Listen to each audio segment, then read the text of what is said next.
برس کی عمر میں آپ نے ہدایت النحو کتاب جب پڑھی. ہدایت النحو کیا ہے؟ علماء سے پوچھو، طلباء سے پوچھو، دارالعلوم میں جو پڑھتے ہیں درس نظامیہ کی کتاب، یہ عربی گرامر کی کتاب ہے، فن نحو کی کتاب ہے، عربی میڈیم ہی میں ہے.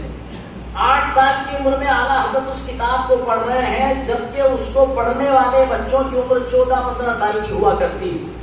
اعلیٰ حضرت نے جب 8 سال کی عمر میں وہ کتاب پڑھی تو اسی کے ساتھ عربی میں اس کی شرح بھی لکھ ڈالی.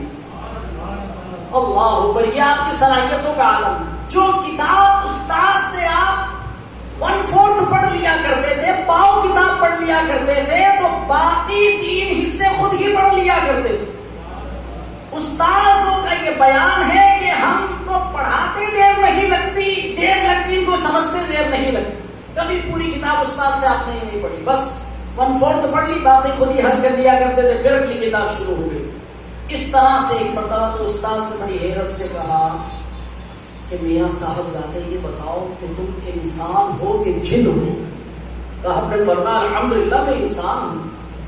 اللہ نے مجھے انسان بنایا کہ ادھر ہمیں سمجھاتے دیر نہیں لگتی تو مجھ سے زیادہ سمجھ جاتے ہو.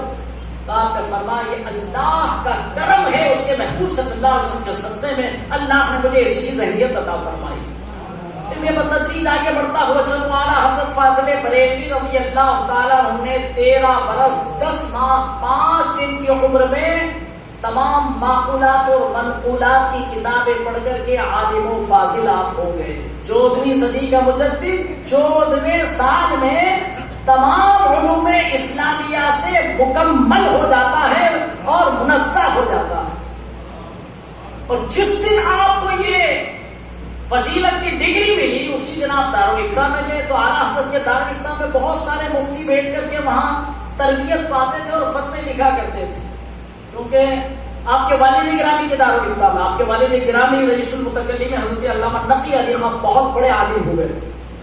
تو ان کے دارالفتہ کے اندر اعلیٰ حضرت جب گئے تو وہاں دیکھے ایک مفتی صاحب فتویٰ لکھ رہے، کتاب دیکھ کر کے حوالہ لکھ رہے تھے. تو آپ نے فرمایا کتاب دیکھ کے فتویٰ لکھتے ہو؟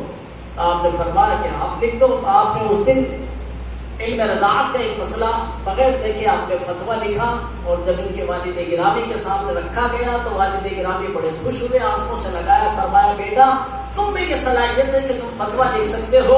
اسی دن سے مفتی کی مہر بنا کر کے آپ کو عطا فرما دی. 14ویں صدی کے مجدد نے 14 سال کی عمر سے فتوے لکھنا شروع کر دیے. اور جو فتاوے آپ نے لکھے، فتویٰ کسے کہتے ہیں آپ سمجھتے ہوں گے. اتنا میں آسان کر دوں کہ کوئی آدمی جب شرعی مسئلہ کسی عالم سے مفتی سے پوچھتا ہے اور وہ جو جواب قرآن و حدیث اور فقہائے کرام کی تعلیمات کی روشنی میں دیتے ہیں اس کو فتویٰ کہا جاتا ہے، اس کو شریعت کا حکم کہا جاتا ہے. اعلیٰ حضرت سے پوچھے گئے سوالات کے جو جوابات ہیں اسی جوابات کے مجموعے کا نام ہے فتاوی رضویہ. کیا نام ہے؟ فتاوی.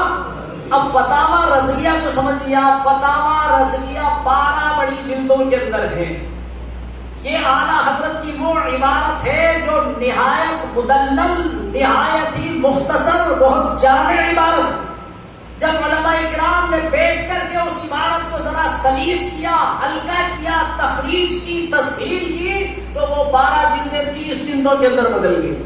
کسی کو دیکھنا ہے تو جائیے آپ دارالعلوم کے اندر دیکھیے. یہ ہے فتاوی رضویہ. اعلیٰ حضرت سے پوچھے